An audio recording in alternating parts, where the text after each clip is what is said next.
దేవుని మీద ఆధారపడి మీ కాన్సన్ట్రేషన్ అంతా కూడా దేవుని మీద పెట్టి చూడండి, అద్భుతాలు జరుగుతాయి.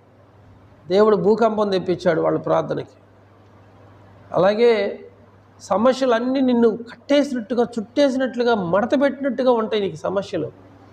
నోరు తెరిచి చూడు, నోరు తెరిచి చూడు, నోరు తెరిచి చూస్తే అద్భుతం జరిగింది. నీ శత్రువులు కూడా నిన్ను ప్రేమించే పరిస్థితికి దేవుడు తీసుకొస్తాడు.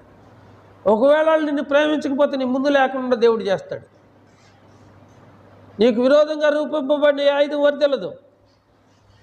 అయలారా రక్షణ పొందుటకు నేనేమి చేయాలి అంటే, ప్రభు అయిన యేసునందు శ్వాసం ఉంచుము, అప్పుడు నీవును నీ ఇంటి వారందరూ రక్షణ పొందుదురని చెప్పాను. అరే ఇంకేం చేశాడంటే ఆ సరసాల నాయకుడు వీళ్ళిద్దరూ వాళ్ళ ఇంటికి తీసుకెళ్ళాడు.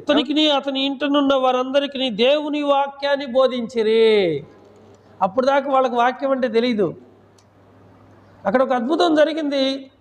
సరసాల నాయకుడు కన్నులారా చూశాడు.